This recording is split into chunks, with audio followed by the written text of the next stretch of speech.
থেকে ডাকছি তোকে। অদ্ভুত বিকৃত গলার ডাক শুনে শান্তির লণ্ঠন হাতে ঘর থেকে বেরিয়ে এলো। ধীরে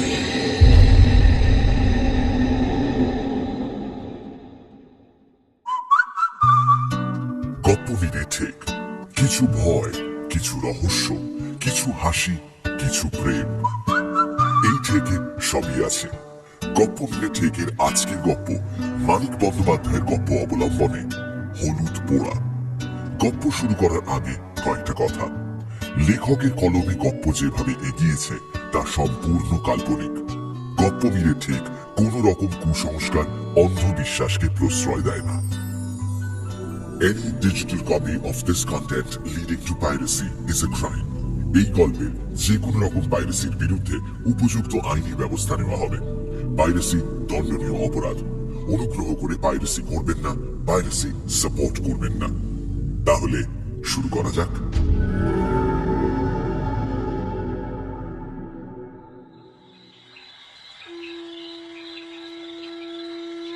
গায়ের সন্ধে বড় অদ্ভুত হয়, কিরকম একটা মায়া লেগে থাকে। গায়ের সব শেষের সাঁঝের বাতিটি তখন সবে জ্বালা হয়েছে। যে জ্বালিয়েছে সে 16-17 বছরের একটা রোগা মেয়ে, নাম শুভ্রা। সাঁঝবাতি জ্বালিয়ে বাড়ির পিছনে ডোবার ঘাটের দিকে যাচ্ছে শুভ্রা।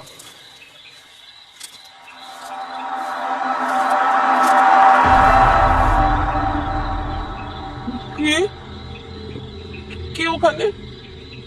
কোথাও কোনো শব্দ নেই, তবু শুভ্রার মনে হয় কেউ যেন রয়েছে পেছনে। অন্ধকারে দেখা যায় না ঠিকই, তবে অনুভব করা যায়। শুভ্রারও সেরকম কিছু একটা মনে হলো। আরো একবার জিজ্ঞেস করলো,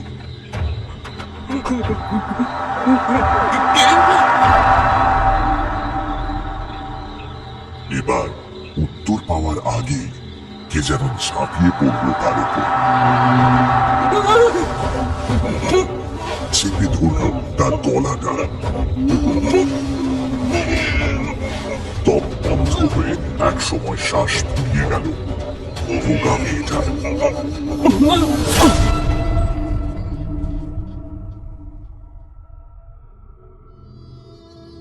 সে বছর কার্তিক মাসের মাঝামাঝি 3 দিন আগে পরে গায়ে দুটো খুন হয়ে গেল। একজন মাঝবয়সী জোয়ান পুরুষ নাম বলাই চক্রবর্তী, আর একজন 16-17 বছরের একটি রোগা ভীরু মেয়ে নাম শুভ্রা।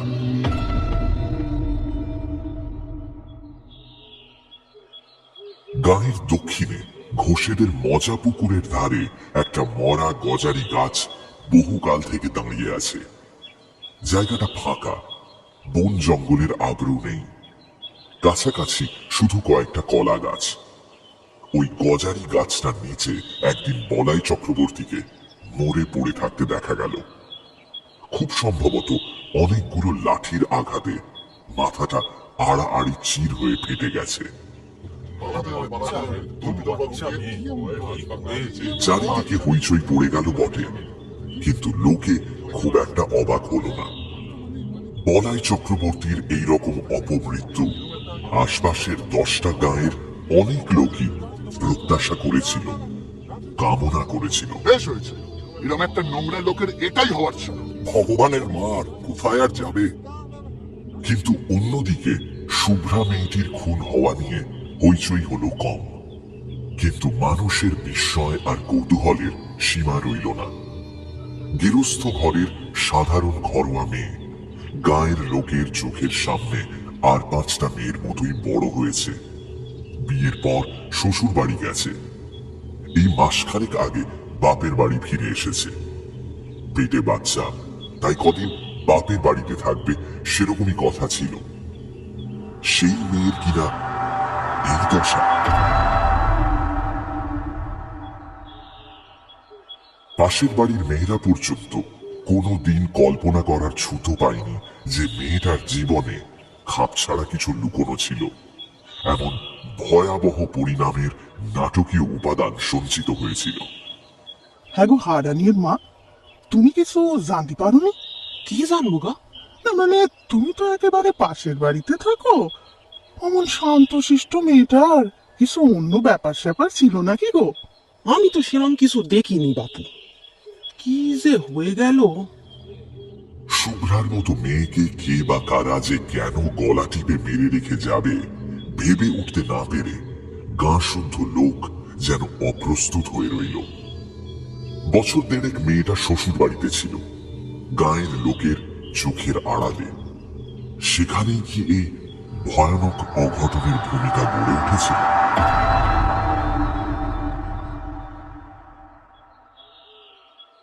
শুভ্রার দাদা ধীরেন স্থানীয় স্কুলে মাস্টারি করে। গায়ে সেই একমাত্র ডাক্তার, পাশ না করা। ফিজিক্সে অনার্স নিয়ে বিএসসি পাশ করে 7 বছর গাঁয়ের স্কুলে পড়াচ্ছে। প্রথম দিকে প্রবল উৎসাহের সঙ্গে 47খানা বই নিয়ে লাইব্রেরি, 7 জন ছেলেকে নিয়ে তরুণ সমিতি, বই পড়ে সাধারণ রোগে বিনামূল্যে ডাক্তারি, এইসব আরম্ভ করেছিল। গিয়েও একটি মেয়েকে বিয়ে করে 2 বছরে 4টি ছেলে মেয়ের জন্ম হওয়ায় এখন অনেকটা ঝিমিয়ে গেছে।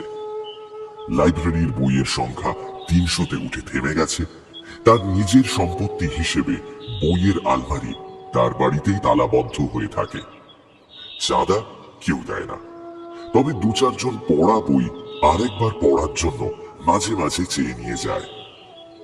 বছরে 2-3 বার তরুণ সমিতির মিটিং হয়।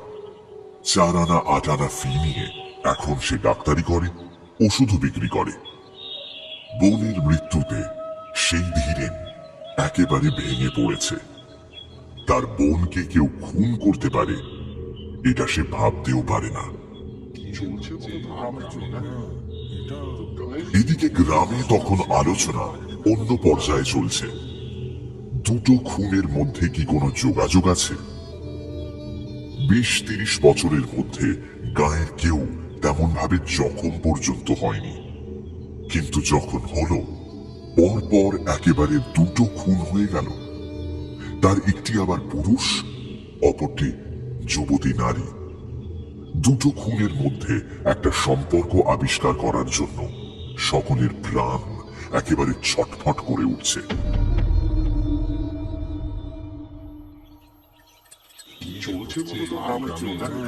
অনিতাইদা, 3টে চা দিও এদিকে। ওই বলাই চক্রবর্তী, ওটার সঙ্গে মেয়েটার কোনো ইয়েটি ছিল নাকি? না না, কি যে বলো তুমি! বলাইয়ের সঙ্গে মেয়েটার কখনো সেভাবে দেখা হয়েছে বলেই তো মনে পড়ে না। ও হ্যাঁ, তাও তো ঠিক। মেয়েটা তো শ্বশুরবাড়ি চলে যাবার পর বলাই গায়ে এলো। আমার সব কেমন যেন গুলিয়ে যাচ্ছে। বেশি ভেবো না হে, বড্ড বেশি ভেবে ফেলছো।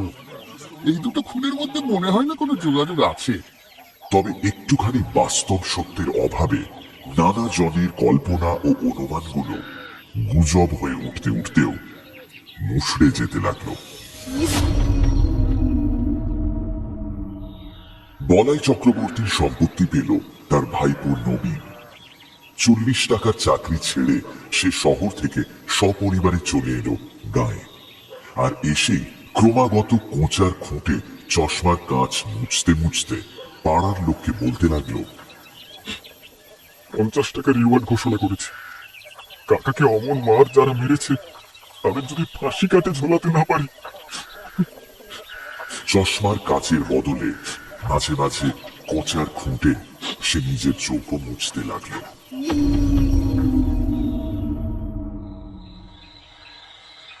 দেখতে দেখতে নবীনের এই গায়ে 21 দিন কেটে গেল। তারপর একদিন সন্ধেবেলা নবীনের স্ত্রী দামিনী লণ্ঠন হাতে রান্নাঘর থেকে উঠোন পার হয়ে শোবার ঘরে যাচ্ছে। এমন সময় কোথা থেকে অতি মৃদু একটু দমকা বাতাস বাড়ির পূব কোণের তেঁতুল গাছের পাতাকে নাড়া দিয়ে তার গায়ে এসে লাগলো। এই যা, এই বাবা!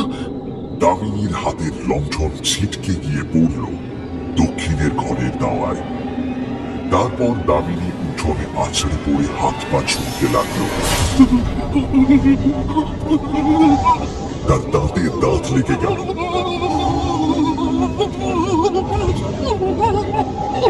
দালানের আনাচে কানাচে ঝোড়ো হাওয়া যেমন গুমড়ে গুমড়ে কাঁদে, দামিনী সেই রকম আওয়াজ করতে লাগলো। নবীন ছুটে এলো ঘর থেকে। নমিনী, নমিনী কি হয়েছে তো? নমিনী এরকম করছো কেন? নমিনী, নমিনী পাগল হয়ে গেলে নাকি? নমিনী, নমিনী কি গো? এই কি হলো কি তোমার?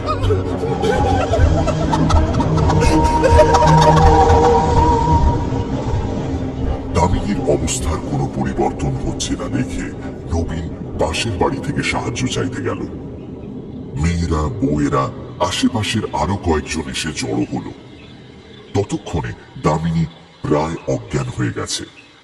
একজন মহিলা বললেন, ও নবীন, নবীন, এক কোষের জল আনো দেখি, শিখিয়ে আনো, শিখিয়ে আনো, যাও যাও, শিখিয়ে আনো। নবীন কলপাড়ে ছুটল। এক কলসি জল ভরে এনে দিল ওই মহিলাটিকে। ওই মহিলা কলসির জল ঢেলে দিল দামিনীর গায়ে। এবার চলল এই কলসি কলসি জল ঢালার পালা। এরই মধ্যে খবর পৌঁছল গায়ের পাশ না করা ডাক্তার ধীরেনের কাছে। ধীরেন যখন এসে পৌঁছল, কলসি কলসি জল ঢেলে দামিনীর মূর্ছা ততক্ষণে ভাঙা হয়েছে, কিন্তু সে তাকাচ্ছে অর্থহীন দৃষ্টিতে।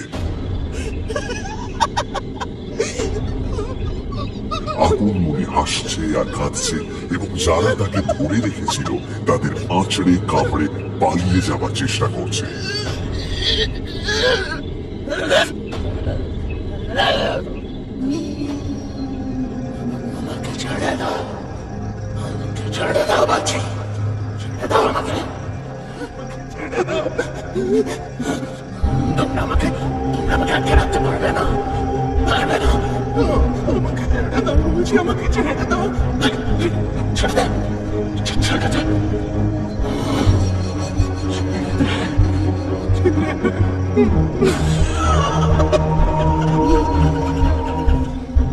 ধীরেন গম্ভীর চিন্তিত মুখে বলল, শাহপুরের কৈলাস ডাক্তারকে একবার ডাকা দরকার। আমি চিকিৎসা করতে পারি, তবে কি জানেন, আমি তো পাশ করা ডাক্তার নই। দায়িত্ব নিতে ভরসা হচ্ছে না। বুড়ো পঙ্কজ ঘোষাল বলাই চক্রবর্তীর অনুগ্রহে বহুকাল সপরিবারে পরিপুষ্ট হয়েছিলেন। তিনি বললেন, ডাক্তার, ডাক্তার কি হবে? তুমি আমার কথা শোনো বাবা নবীন, কুঞ্জকে তাড়াতাড়ি ডেকে পাঠাও।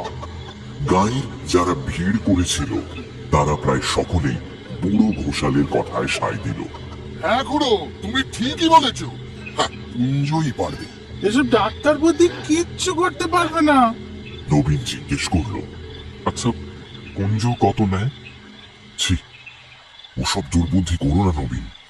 আমি বলছি তোমায়, এটা অসুখ, অন্য কিছু নয়। লেখাপড়া শিখেছ, জ্ঞান বুদ্ধি আছে, তুমি কোন আক্কেলে কুঞ্জকে ডেকে পাঠাবে?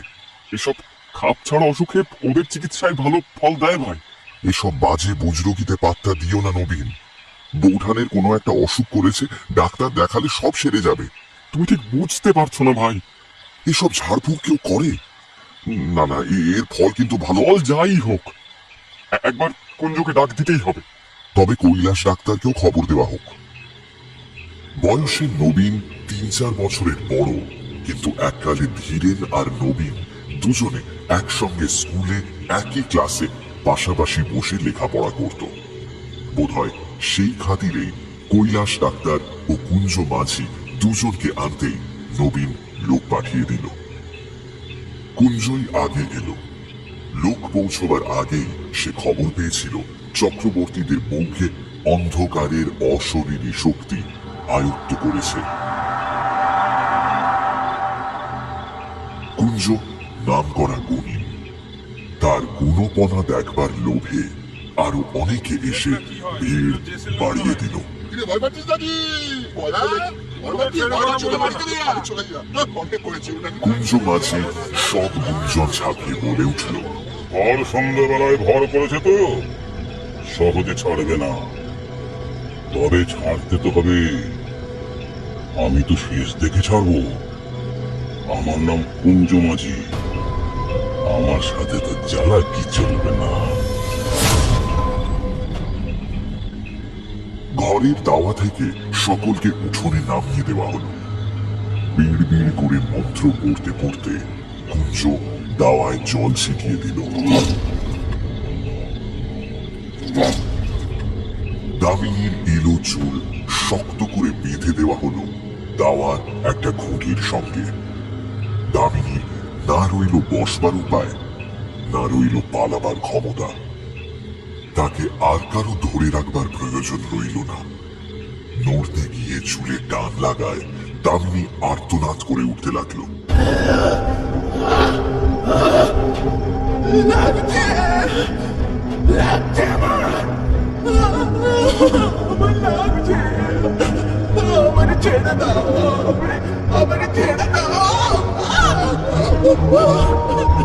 এত সহজে তো তোমাকে ছাড়া যাবে না বাছাধর। এত তাড়া কিসের? এই তো সবে শুরু।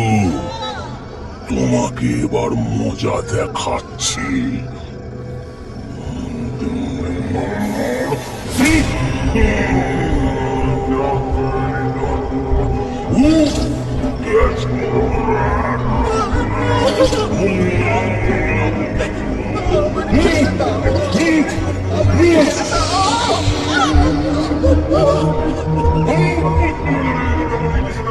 ধীরেন প্রথম দিকে চুপ করেছিল, বাধা দিয়ে লাভ নেই।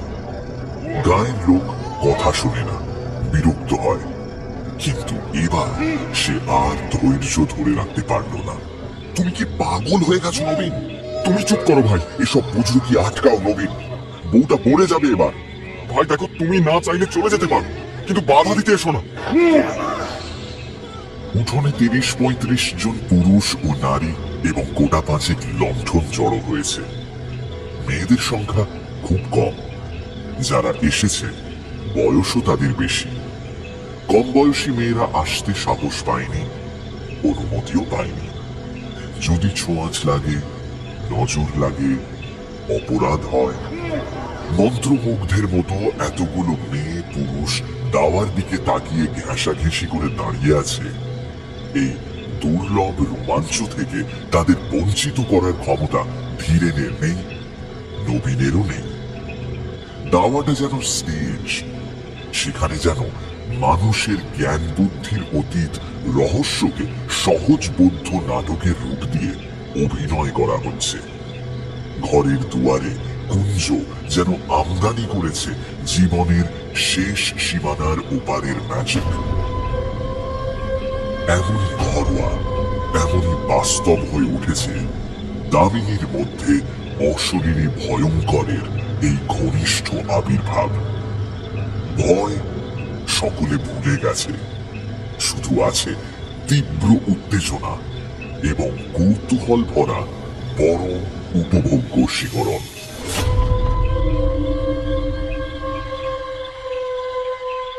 একবার সামনে এগিয়ে, পাশে সরে, পিছু হটে, সামনে পিছনে দুলে দুলে কুঞ্জ দুর্বোধ্য মন্ত্র আওড়াতে থাকে।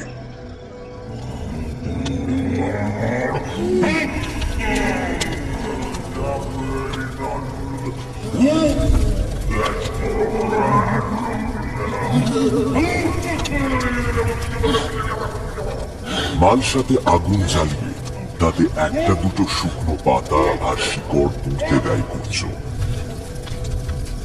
চামড়া পোড়ার মতো একটা উৎকট গন্ধে চারিদিক ভরে যায়। দামিনীর আর্তনাদ আর ছটফটানি ধীরে ধীরে কমে আসছিল। এক সময় খুঁটিতে পিঠ ঠেকিয়ে কাঠ হয়ে দাঁড়িয়ে দামিনী বোঝা বোঝা চোখে কুঞ্জর দিকে তাকিয়ে নিস্পন্দ হয়ে রইল। তখন একটা কাঁচা হলুদ পুড়িয়ে কুঞ্জ তার নাকের কাছে ধরল।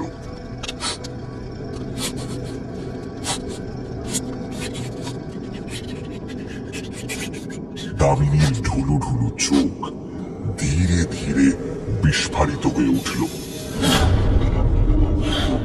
সর্বাঙ্গে ঘন ঘন শিহরণ বয়ে যেতে লাগলো।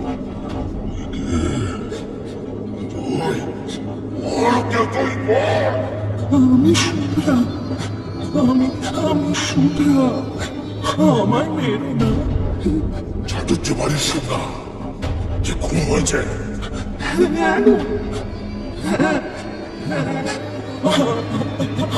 আমায় মেরো না, আমায় মেরো না।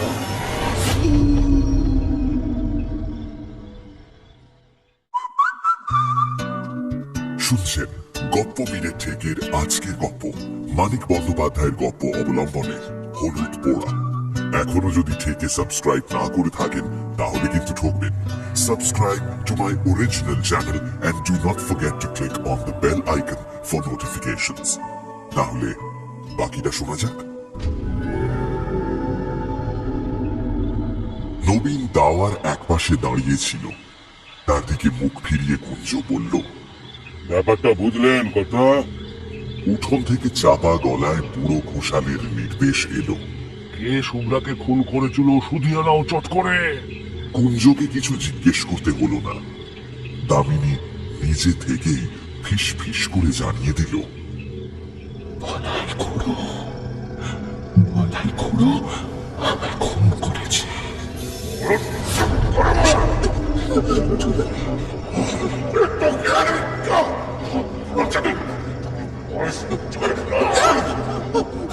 সত্যি বলছি, সত্যি বলছি গো, আমি শুভ্রা, আমাকে আমাকে ওই বলাই খুড়োই খুন করেছে। নানাভাবে ঘুরিয়ে ফিরিয়ে অনেকবার তাকে প্রশ্ন করা হলো, কিন্তু দামিনীর মুখ দিয়ে এছাড়া আর কোনো জবাব বার হলো না যে সে শুভ্রা এবং বলাই তাকে খুন করেছে।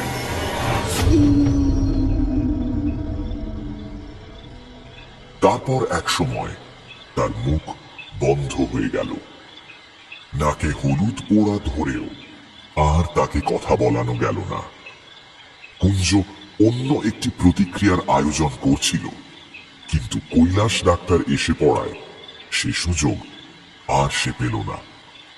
কৈলাসের চেহারাটি জমকালো, প্রকাণ্ড শরীর, এক মাথা কাঁচা পাকা চুল, মোটা ভুরু আর মুখ ভর্তি খোঁচা খোঁচা গোঁফ দাড়ি। এসে দাঁড়িয়ে ষাঁড়ের মতো গর্জন করতে করতে সে সকলকে গালাগালি দিতে আরম্ভ করল। এসব কি হচ্ছে? বাড়াবাড়ি একটা সীমা আছে। এ কি অসভ্যতা!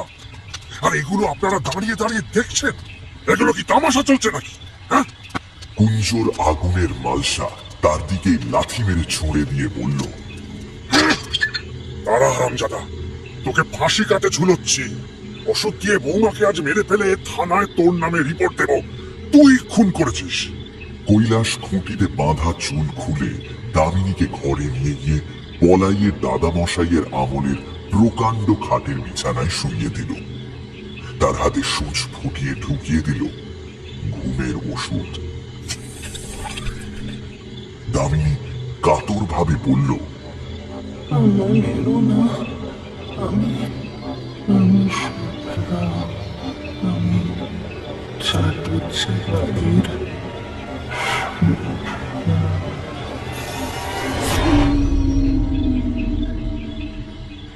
কয়েক মিনিটের মধ্যে সে ঘুমিয়ে পড়ল। দামিনীর মুখ দিয়ে শুভ্রা বলাই চক্রবর্তীর নাম করায় অনেকের মনে একটা ধাঁধার সৃষ্টি হয়েছিল। একজন সেটা বলেও ফেলল, আচ্ছা, শুভ্রাকে বলাই চক্রবর্তী খুন করবে কি করে? সে তো নিজেই শুভ্রাটাকে খুন হয়েছে। একে তো ওই লোকটা বৌঠানকে আধমরা করে ফেলেছে, তারপর আবার এইসব কথার ব্যাখ্যা চাইছেন। অদ্ভুত লোক তো আপনারা। তুমি চুপ করো তো বাবু, এসবের তুমি কিছু বুঝবে না। না, বুঝবো না। আমি বিজ্ঞান বুঝি, পাশ না করলেও ডাক্তারি কিছু কিছু আমি বুঝি। আর সবচেয়ে বড় কথা, আমি পড়াশোনাটা শিখেছি। বাজে ভাওতা দিয়ে আমাকে ঠকানো যাবে না। পড়াশুনো শিখলেই সবকিছু জানা যায় না। বয়স আর অভিজ্ঞতার একটা মূল্য আছে ধীরেন। এমন কত কিছু এই দু চোখে দেখেছি যার ব্যাখ্যা তোমার ওই বিজ্ঞান করতে পারবে না। ধীরেন রেগে বেরিয়ে গেল। এসব মানুষকে বুঝিয়ে কোনো লাভ নেই। সে চলে যাবার পর আবার প্রশ্ন এলো পঙ্কজ ঘোষালের কাছে। সে তো বুঝলাম ঘোষাল খুড়ো, কিন্তু বলাই তো শুভ্রা মরার 3 দিন আগে মরেছে। আরে শুধু জ্যান্ত মানুষ কি মানুষের গলা টিপে মারে? আর কিছু মারে না। শ্মশানে মশানে দিনক্ষণ প্রকৃতির যোগাযোগ ঘটলে অধভোলা ফটিকের ঘাড় তবে মাঝে মাঝে মোটকে দেয় কিসে? হ্যাঁ, আত্মায়, বুঝলে? ব্যাখ্যাটা দেওয়া উচিত ছিল কুঞ্জগুণীর। পুরো ঘোষাল আগেই সকলকে শুনিয়ে দেওয়াতে জোর গলায় তাকে সমর্থন করেই নিজের মর্যাদা বাঁচানো ছাড়া তার উপায় রইল না। তবে কথাটাকে সে ঘুরিয়ে দিল একটু অন্যভাবে, যার ফলে যেটুকু অবিশ্বাস ছিল কিছু মানুষের মনে, তারাও বিশ্বাসী হয়ে উঠল। ঘোষাল খুড়ো যা বলেছে সেটাই ঠিক। আমি বুঝিয়ে বলছি, বলাই চক্রবর্তী শুভ্রাকে খুন করেছে বটে, কিন্তু সোজা সুজি নিজে নয়। কারণ মরার 1 বছরের মধ্যে সেটা কেউ পারে না। ওই সময়ের মধ্যে শ্রাদ্ধ শান্তি না হলে তবেই সোজা সুজি মানুষের ক্ষতি করার ক্ষমতা জন্মায়। বলাই চক্রবর্তী একজনকে ভর করে তার মধ্যস্থতায় শুভ্রাকে খুন করেছে, তার রক্ত মাংসের হাত দিয়ে। সেই একজনটা কে? এটা তো জানি না। যাকে সে ভর করেছিল তার কিছু মনে নেই, যার উপর ভর হয় তারও আমার কিচ্ছু মনে থাকে না।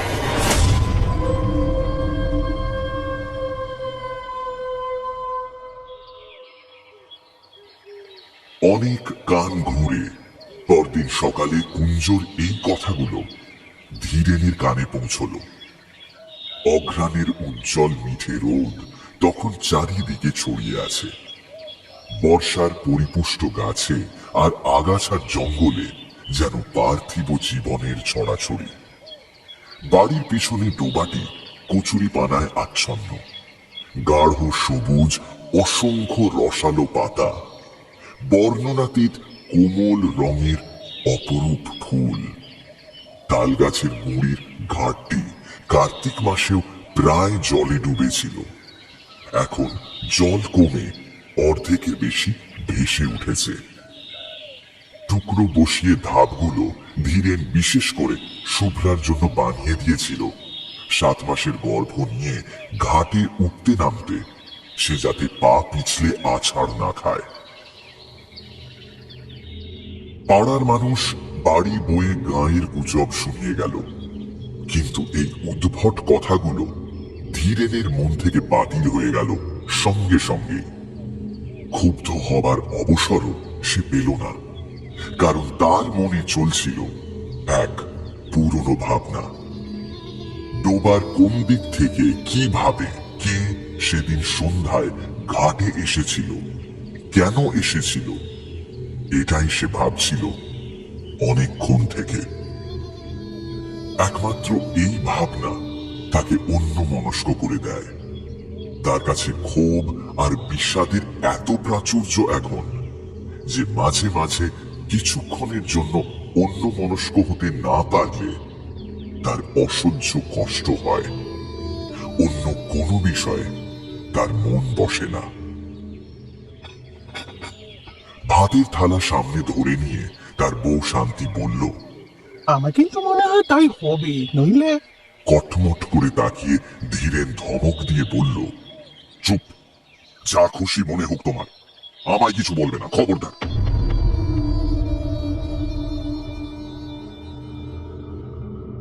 স্কুলে যাওয়ার পথে যাদের সঙ্গে দেখা হলো, মুখে তারা কিছু বলল না, কিন্তু তাদের তাকানোর ভঙ্গি যেন আরো স্পষ্ট জিজ্ঞাসা হয়ে উঠল।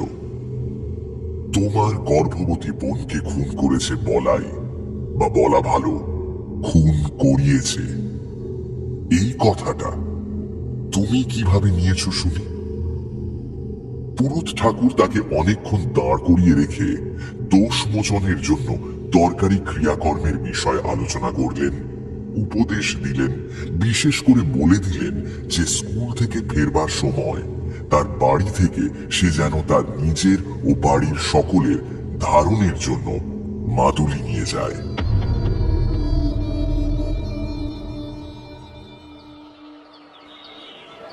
স্কুলে পা দেওয়ার পর থেকে ধীরেনের মনে হতে লাগলো সে যেন বাইরের কোনো বিশিষ্ট অভ্যাগত স্কুল পরিদর্শন করতে এসেছে। তার 7 বছরের অভ্যস্ত অস্তিত্বকে আজ এক মুহূর্তের জন্য কেউ মনে করতে পারছে না। প্রথম ঘন্টাতে ক্লাস ছিল। অর্ধেক ছেলে আড়ষ্ট হয়ে বসে আছে, বাকি অর্ধেক নিজেদের মধ্যে গুজগুজ ফিসফিস করছে। এসো এই ছেলেগুলো কিন্তু হ্যাঁ রে, আমার বাবা তো গিয়েছিল অন্য মাঝে বোন দেখতে নিজেকে জীবন্ত ব্যাঙের মতো মনে হচ্ছিল। করেছে। বইয়ের পাতায় চোখ রেখে ধীরেন পড়াতে লাগলো। কি হলো, সবাই এত কথা বলছে কেন? চুপ করে বসো। আজ আমরা পড়ব বল এবং চাপ। সবাই বই খোলো। একক ক্ষেত্রফলে যে পরিমাণ বল ক্রিয়া করে তাকে চাপ বলা হয়। পড়ানো শুরু করলো ঠিকই, কিন্তু সে চোখ তুলে ছেলেদের দিকে তাকাতে পারল না। ক্লাস শেষ হতেই হেডমাস্টার মশাই তাকে ডেকে পাঠালেন। ধীরেন, তুমি 1 মাসের ছুটি নাও। 1 মাসের ছুটি? মথুরবাবু এইমাত্র বলে গেলেন আজ থেকেই ছুটি পাবে। আজ আর তোমার পড়িয়ে কাজ নেই, যাও বাড়ি যাও। মথুরবাবু স্কুলের সেক্রেটারি। মাইল খানেক পথ হাঁটলেই তার বাড়ি পাওয়া যায়। চলতে চলতে মাঝপথে ধীরেনের মাথাটা কেমন ঘুরে উঠল।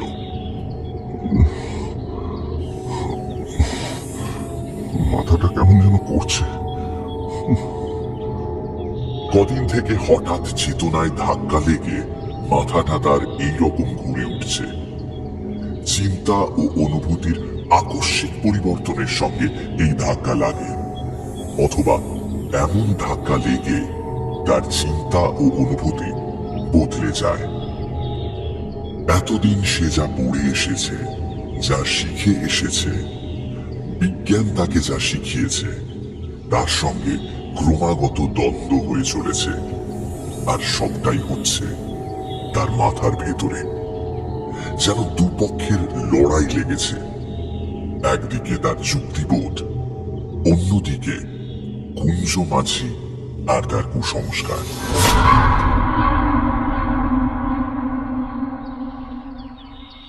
গাছতলায় কিছুক্ষণ বিশ্রাম করে সে বাড়ির দিকে পা বাড়ালো। মথুরবাবু এখন হয়তো খেয়ে দিয়ে বিশ্রাম করছেন। এখন তাকে বিরক্ত করা উচিত হবে না। স্কুল থেকে তো তাকে তাড়িয়ে দেওয়া হয়নি, 1 মাসের ছুটি দেওয়া হয়েছে মাত্র।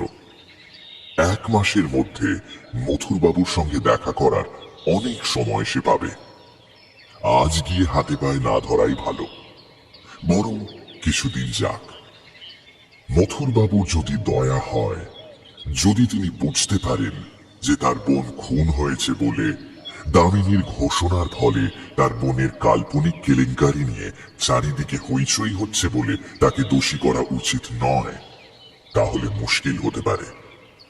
ছুটি বাতিল করে হয়তো তিনি কাল থেকেই কাজে যাবার অনুমতি দিয়ে বসবেন। এতক্ষণ খেয়াল হয়নি, এখন সে বুঝতে পেরেছে নিয়মিতভাবে প্রতিদিন স্কুলে ছেলেদের পড়ানোর ক্ষমতা আর তার নেই। মথুরবাবুর সামনে গিয়ে দাঁড়াতে লজ্জা হচ্ছে।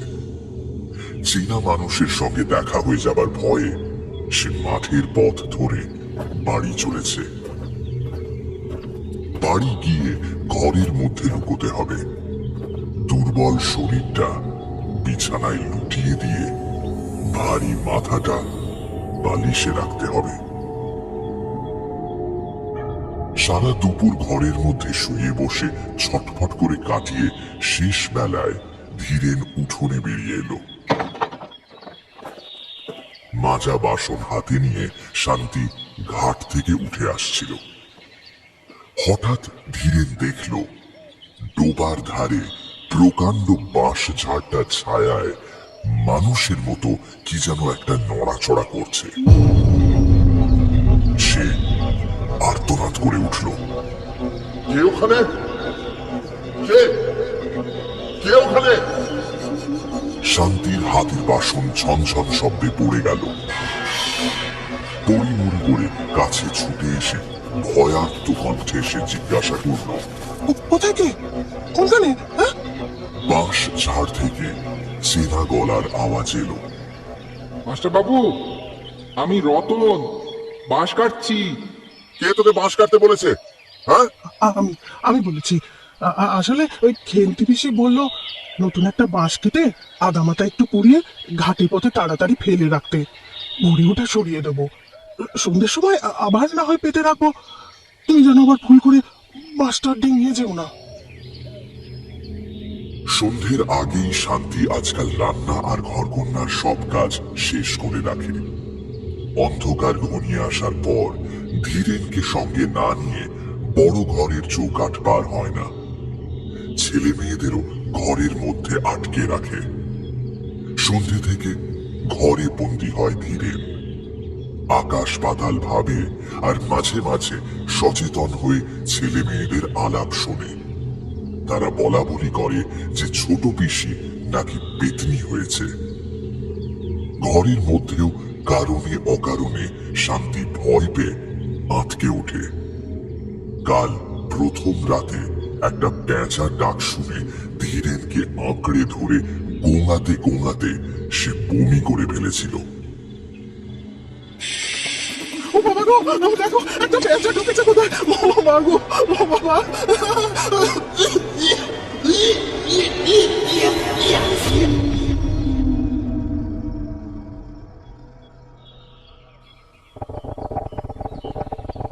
বড় ঘরের দাওয়ার পূর্ব দিকে বসে তামাক টানতে টানতে দিনের আলো ম্লান হয়ে এলো। এখানে বসে ডোবার ঘাট আর দুধারের বাঁশ ঝাড় ও জঙ্গল দেখা যায়। জঙ্গলের পর সেনেদের কলা বাগান। সেনেদের কাছারি ঘরের পাশ দিয়ে দূরে বসেদের মজা পুকুরের তীরে মরা গজারি গাছটা ডগা চোখে পড়ে। অন্ধকার হবার আগেই কুয়াশায় প্রথমে গাছটা, তারপর সেনেদের বাড়ি আবছা হয়ে ঢাকা পড়ে গেল। ধীরেনের মাথার ভেতরে সেই যুদ্ধটা আবার শুরু হয়েছে। সত্যি কি বলাই শুভ্রাকে খুন করেছে? দামিনীর ওপর সত্যি কি শুভ্রা ভর করেছিল? বলাই যদি সত্যি শুভ্রাকে খুন করায়, তাহলে তার কারণ কি? না না, এসব কি ভাবছে সে? এসব তো বুঝলো কি? ওই কুঞ্জদের মতো ধরিবাজ লোকেদের চাল। মরে যাবার পর মানুষ আবার এভাবে ফিরে আসে নাকি? যুদ্ধ বেড়েই চলেছে ধীরেনের মাথায়। তুমি কি আর ঘাটের দিকে যাবে? না, তবে বাঁশ পেতে দাও। বাঁশটা পাততে হবে না। শান্তি কয়েক মুহূর্ত চুপ করে দাঁড়িয়ে রইল, তারপর বলল, এ কি, তোমার চোখ তো লাল হয়েছে, একেবারে টকটকে লাল। হোক। তোমার কি শরীর খারাপ করছে নাকি? বিরক্ত করো না তো, যাও এখান থেকে, যাও। শোবার ঘর আর রান্নাঘরের ভিটের সঙ্গে দুটো প্রান্ত ঠেকিয়ে শান্তি নিজেই বাঁশটা পেতে দিল। কাঁচা বাঁশের দু প্রান্তের খানিকটা পুড়িয়ে দেওয়া হয়েছে। অশরীরী কোনো কিছু এই বাঁশ ডিঙোতে পারবে না। ঘাট থেকে শুভ্রার আত্মা যদি বাড়ির উঠোনে আসতে চায়, এই বাঁশ পর্যন্ত এসে ঠেকে যাবে।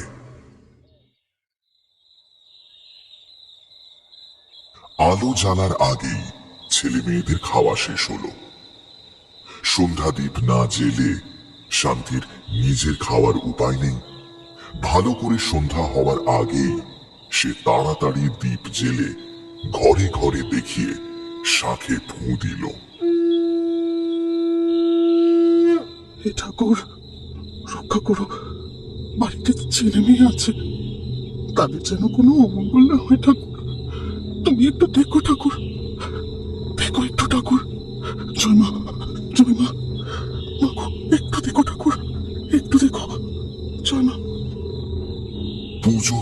10 মিনিটের মধ্যে নিজে খেয়ে ধীরেনের ভাত বেড়ে ঢাকা দিয়ে রাখলো।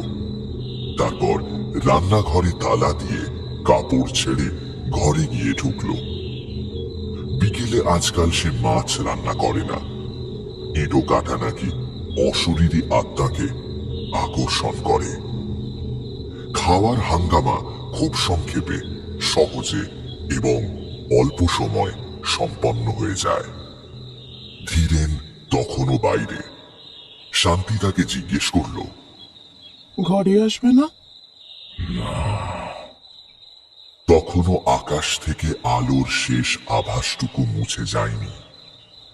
2-3টি তারা দেখা দিয়েছে, আরো কয়েকটি দেখা দিতে দিতে আবার হারিয়ে যাচ্ছে। আর 1 মিনিট কি 2 মিনিটের মধ্যে রাত শুরু হয়ে যাবে। জীবিতের সঙ্গে মৃতের সংযোগ স্থাপনের সবচেয়ে প্রশস্ত সময় হল সন্ধে। এই ভোর সন্ধেবেলায় শুভ্রা দামিনীকে আশ্রয় করেছিল। আজ সন্ধে পার হয়ে রাত এসে পড়লে চেষ্টা করেও শুভ্রা হয়তো তার সঙ্গে কথা বলতে পারবে না। ধীরেনের হঠাৎ মনে হলো আর দেরি না করে এক্ষুনি শুভ্রাকে সুযোগ দেওয়া উচিত। চোরের মতো ভিটে থেকে নেমে বাঁশ ডিঙিয়ে ধীরেন পা টিপে টিপে ডোবার মাঠের দিকে এগিয়ে গেল।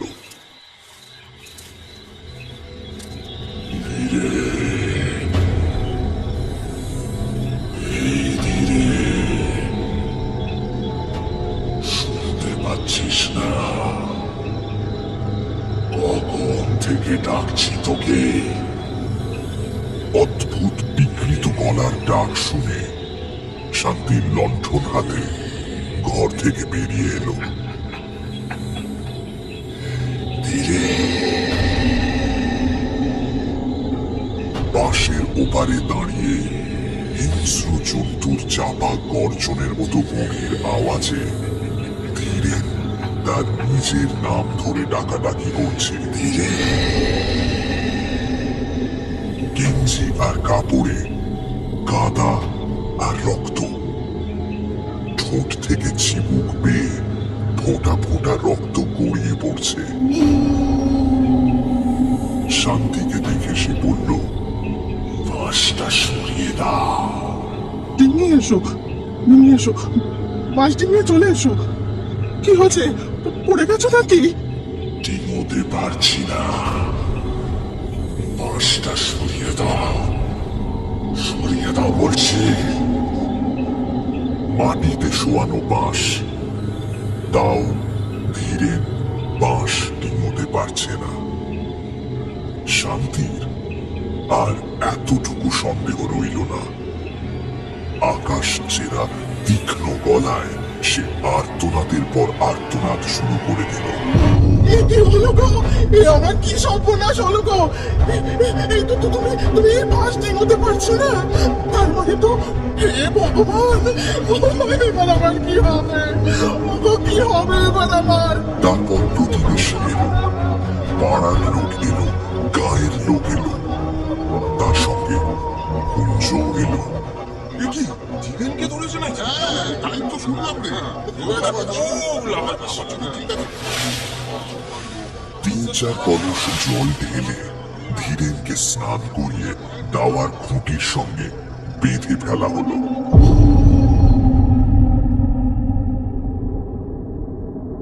আমাকে আটকে রাখবি তুই?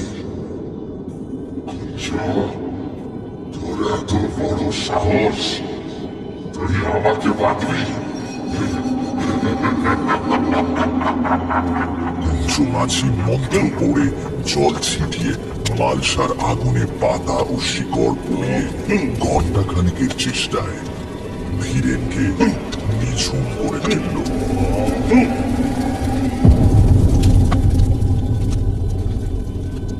তারপর মালসার আগুনে কাঁচা হলুদ পুড়িয়ে ধীরেনের নাকের কাছে ধরে বজ্র কণ্ঠে সে জিজ্ঞেস করল, তুই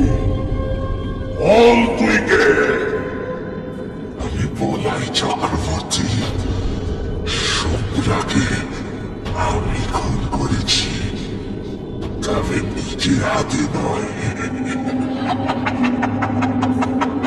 কাকে দিয়ে খুন করিয়েছিস? আর কাকে দিয়ে খুন করিয়েছিস? ধীরেনকে দিয়ে।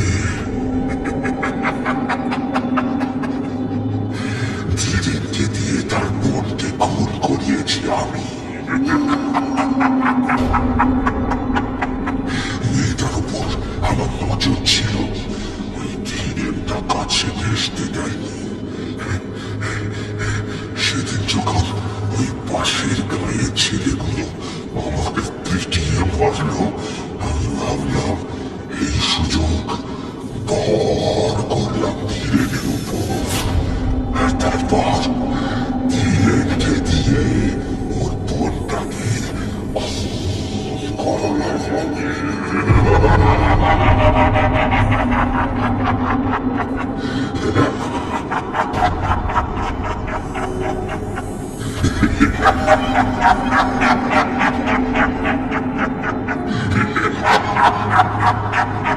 ধীরেনকে দিয়ে